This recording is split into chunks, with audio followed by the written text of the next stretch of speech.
Okay, everybody, listen up. This is my brand new Facebook page. It's Walter Lee Hampton II. Take a look at those pictures on there. It's a new page. This is the one I need you all to go to and add me as a friend. Send me a friend request to this page. Look for those pictures. Walter Lee Hampton II. This is my new Facebook page. It's up. It's set up. I'm loading pictures. Go there and add me as a friend today. Do it now.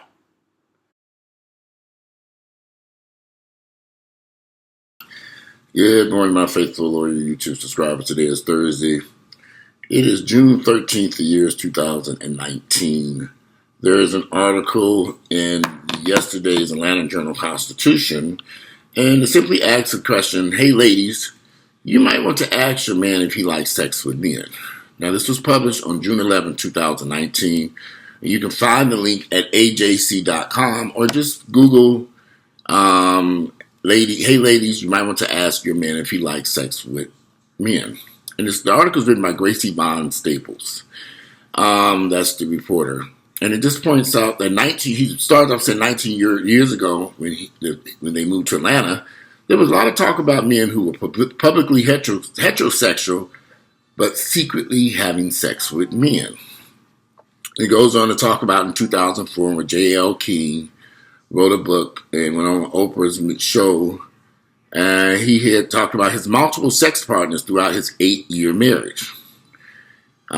He first revealed his secret on the down low. It was in a book called On the Down Low, A Journey into the Lives of Straight Black Men Who Sleep with Men, which sent shockwaves through the African American community. Now, this was years ago.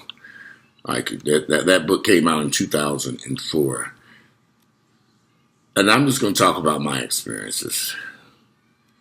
Over the past few years, particularly the last 5 years, I have been shocked at the amount of married men I've met in various places, from bookstores. When I say bookstores, like I went into Barnes and Nobles to get a book recently, about a year or two ago. And I was shocked at the amount of men sitting around at these tables supposedly studying. I was like, wow, there's a lot of black guys in here studying. You know, black folks don't read. And I'm just like, this was really kind of, this is interesting. I'm thinking, wow, all these guys are in here studying. That was a ruse. They go to those bookstores. These guys go to them as if they're studying for exams or whatever. That's not the real reason why they're there. They're cruising. And I mentioned this the next day to a friend of mine. I said, yeah, I was at the Barnes & Nobles on Edgewood Avenue. A lot of black guys were in there. He was like, oh, yeah, that's the spot. I said, that's the spot. And I'm going to pause this for 1 second because I think this is my doctor's office. I'm sorry about that. I'm trying to get into my dermatologist's office today and trying to see if they can squeeze me in there. Anyway, what I was saying was that I meet these guys in various places. And I met a guy that day at that Barnes & Nobles and really didn't think much about it because he approached me as I was looking for this book. And he assisted me in finding the book I was looking for. We ended up exchanging phone numbers. He's professional. Sometimes if I'm in my groove and I'm just looking for something about something he was asking about working on and all this stuff, I really didn't think nothing about it. But something caught my eye. He had a wedding ring on his finger. And I remember asking him during the course of our conversation, I said, oh, so you're married? He said, yes, he's married. I said, okay. Didn't think much about it. This was a few years back. And I just kept on going. We exchanged phone numbers. He said he was interested in learning about some personal training and stuff. And I just kept on going. I said, because whatever. But after that day, he rang my phone off the hook. And I was trying, but he wasn't just general conversation. I kept saying, okay, when are we going to get together so we could sit down and come up with a program for you, blah, blah, blah. And he was always trying to do it like late at night, 11, 12, 1 in the morning. I'm like, dude, I'm in bed, sleep that time of night. I mean, he's like, I'm very busy and I'm in school and blah, blah, blah. And I'm like, I don't have too many strange folks coming into my home this time of night.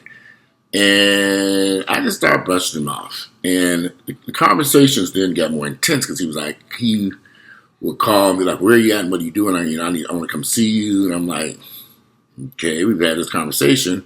I said, you only want to come over at midnight, and we still haven't come up with an agenda. What are you trying to achieve? Are you trying to gain weight, lose body fat? What are you trying to do? What workout program do you need? Do I need to put you with a trainer?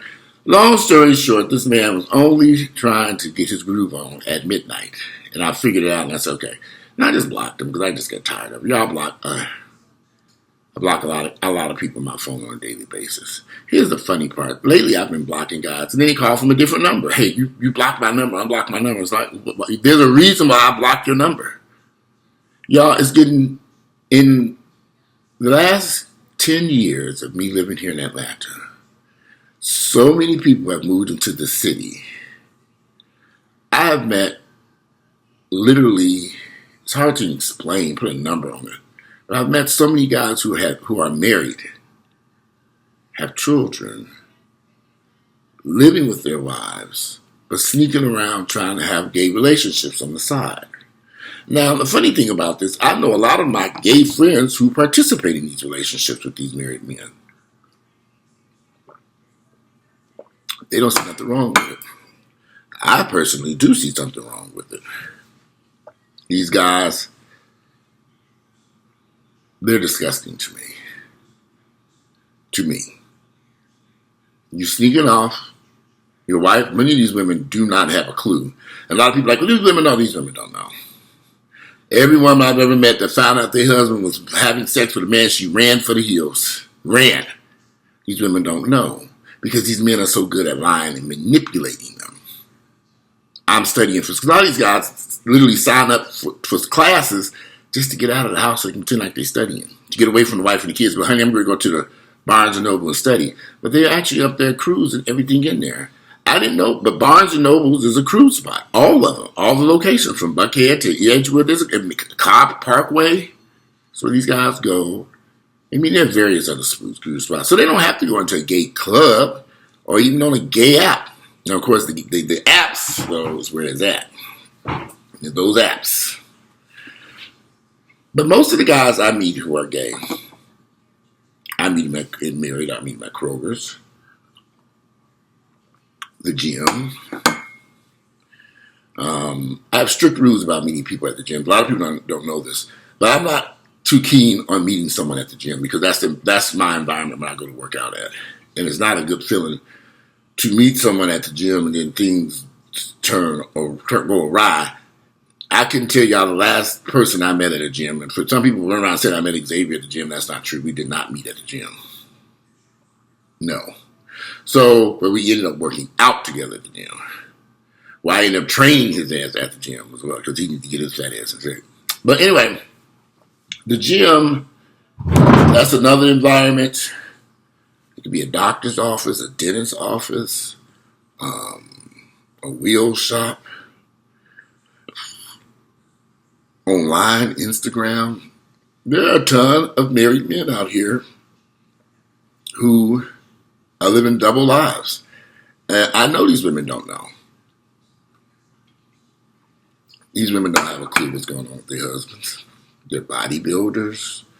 They're in fitness, motorcycle riders. Many of them are in various organizations. They range from every walk of life, from the garbage man to corporate CEOs. I'll never forget a few years back that corporate CEO who was killed up in New Jersey at a park, shot and killed by a police officer, running from the police because he had exposed himself to this police officer, and he didn't want to get caught so desperate that he was running from the police, fighting the police officer, ended up shooting and killing him. This was uncalled for. This man could be alive today if he could have just lived a normal life. And when this happened, his own family was in shock, like, we didn't know this man was gay. Shocked. They didn't know. So when people say, yeah, these people know this person is gay, that's false. A lot of these women do not know that their husbands are gay. They do not know what's going on in their lives. And I guess the question would be, why is the situation intensifying? You live in an era where more and more people, our sexuality is being more acceptable in society.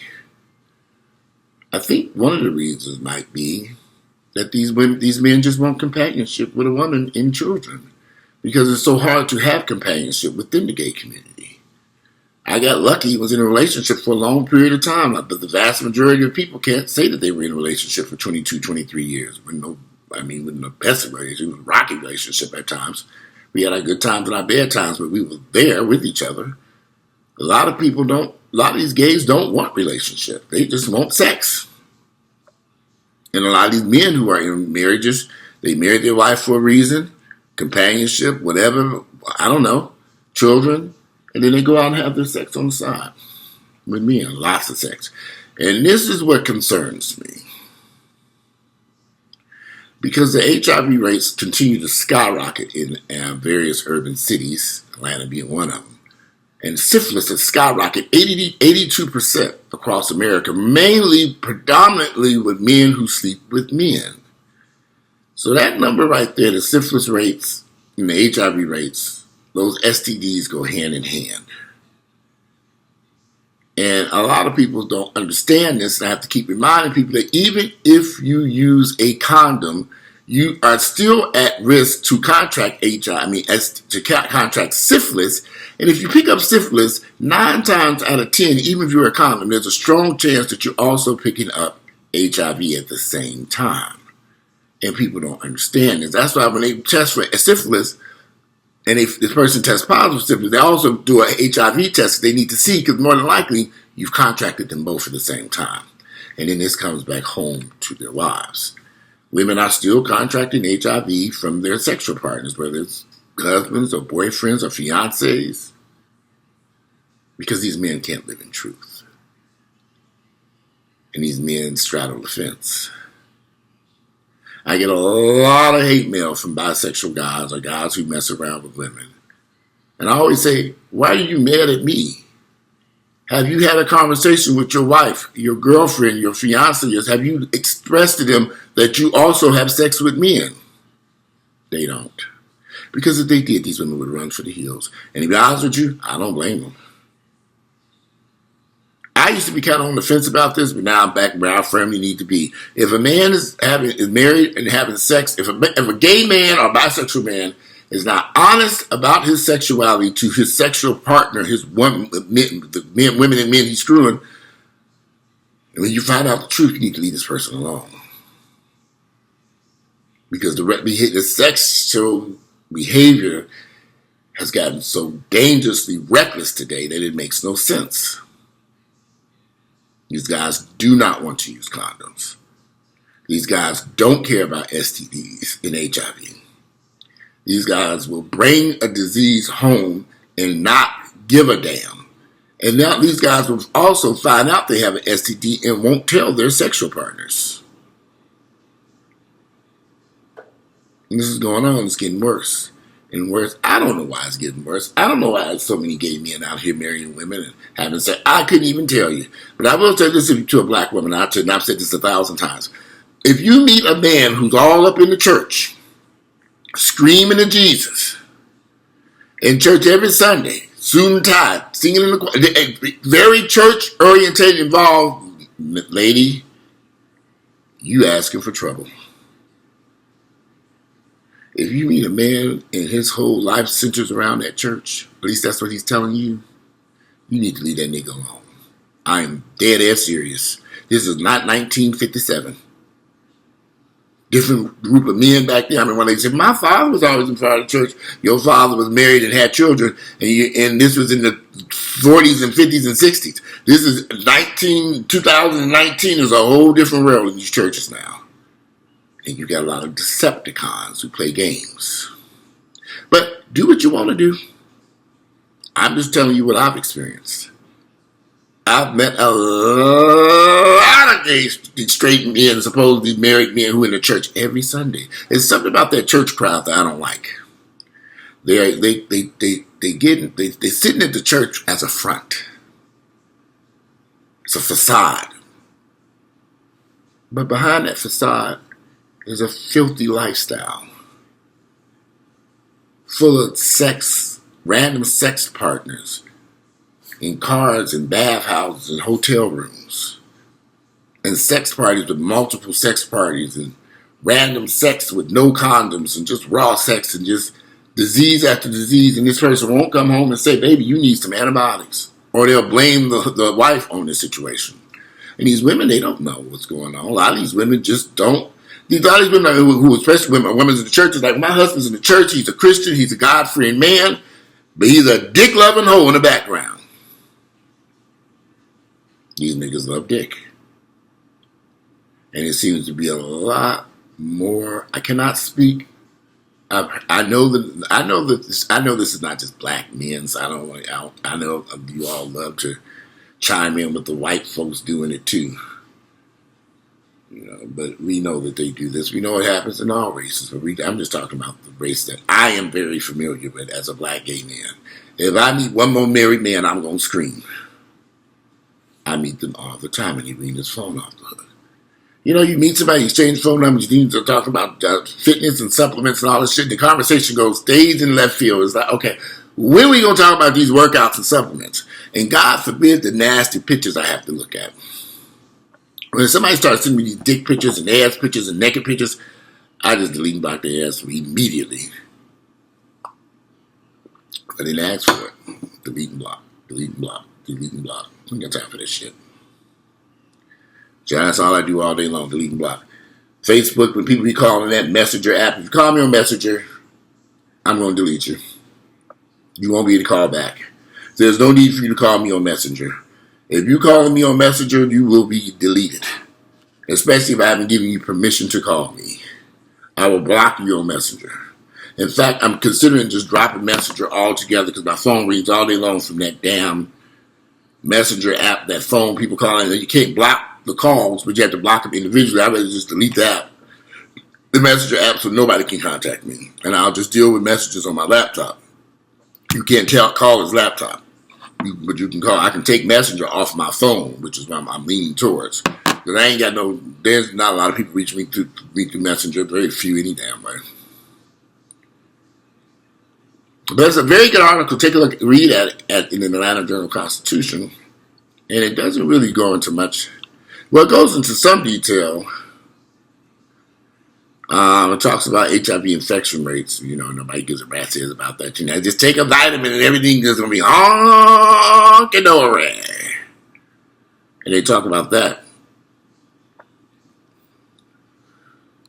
But they ask the question, are closeted gay men still having sex with men and women in 2019? And he says, the author said, I only began considering the question after a reader wrote to me recently saying she had been caught up in such a tangled web. She felt used. She felt used because she'd been dating or in a relationship with a married man who was having sex with men. She felt broken and embarrassed. I don't know why she felt broken and embarrassed, because she hadn't done nothing wrong. She said, and she wrote, I do not have a problem with whom you sleep with, she says, but I have a serious problem with men that marry, have children, all the while going downtown for trysts in a car with a male stranger. Every day I am reminded of how I was conned. And he writes, I've heard similar stories over the years and know at least one woman personally who fell victim to a lover she believed was heterosexual, only to find out after marrying him that he was gay. There are a lot of men who did this. A lot of men. I don't know. It's just strange. One thing, it's a very long article she needs to read. I was trying to pick through some of this stuff. It's almost impossible in this day and age to determine who is lying to you, who's bisexual, who's gay. You'd have to hire a private investigator to follow this person and see what they're up to. That might be the best $300, $400, $500, $600, $700, $800 you ever spent in your entire life. And then you would know. But it is a massive problem. I'm not going to sit here and seem like, it's just a minor issue. No, this is huge. It's a lot bigger than what people are willing to understand and realize. And some people say, it's just Atlanta. No. I didn't talk to enough people nationwide that this is a problem in various cities all over the United States. I got tons of messages from women telling me about the encounters they've had and the marriages they've had that dissolved. One lady married a man and walked into their home and saw her husband being anally penetrated in their bedroom because he thought she was out of town on vacation, and she actually came back home early. And she got back home around late at night, 1, 2 in the morning, and she walked in, and there it was, in her bedroom. Him getting screwed by another man. It was funny because she was like he was a bodybuilder who was in the fitness, and she'd have never thought that her husband, it was enjoy getting penetrated by another man. And first off, it was shocked. That part blew her away, and she didn't think he was gay, and she didn't have no clue. And she quickly filed for divorce and left this man, which I don't blame her. And then on top of that, she walked in and saw them having sexual intercourse. She's looking at them having sexual intercourse. They breaking up. They didn't jump out of bed and everything. She didn't see a condom nowhere to be found on this man's penis that just came out of her husband's ass. I'm like, that just goes to show you how low down these people are. You have somebody over to your home and have sex with them in bed, in the bed that you share with your wife while she's out of town. These niggas don't give a fuck. They just niggas who like dick. And they will jeopardize your life and kill you. You've got to be the smart one. Women who, that's another, I find it hard to believe that there are women who know that their husbands are involved in these type of trials and they stay. Because the risk, the STT rate is just too, they must like being at the health clinic. That's all I can say. I wouldn't be in a relationship with any man. I'm a black gay man. And if I came home and found my partner having sex with another man and no condom in use and they doing it raw, them niggas gonna die that day. They gotta go. I don't want to be in a relationship with somebody who's not having sex with other people in this day and age where STDs are out of control and syphilis and gonorrhea and God forbid the HIV thing. I don't want to be bothered with that nonsense. I sit here by myself first. Why would I want to risk my health and my life for some nigga that don't give a fuck about their own life? No, hell no. That ain't going to happen. That motherfucker got to go.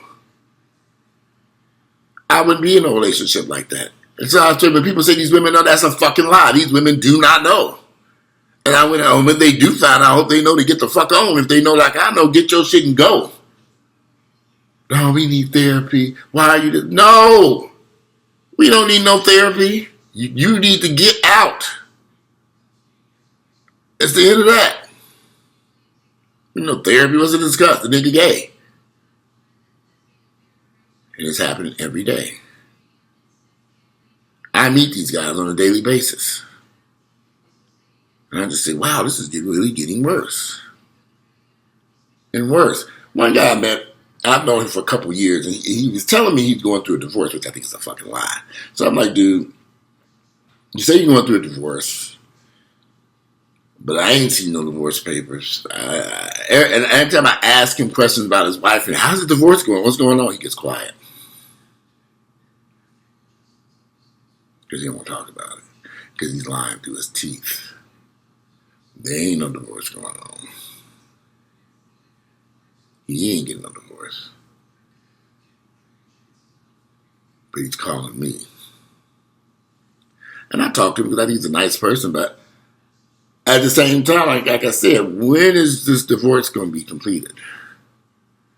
You say you know who you are, you know what you want, you know you this, you know you that, but this divorce is still lingering and going on for a little while now. You say you don't live with your wife anymore, she moved back out of state, but you're constantly going to visit them out of town. And then another thing I don't like about this person is he vanishes for days. I'm like, okay, I heard from him a few days. All of a sudden, voila, he's back. And I'm going to conclude this video because I have to take care of this issue right here. Today it is. Let me take this, and I'll see you all later. But I need to take this. This is my dermatologist. I'm out of here. Y'all enjoy your day.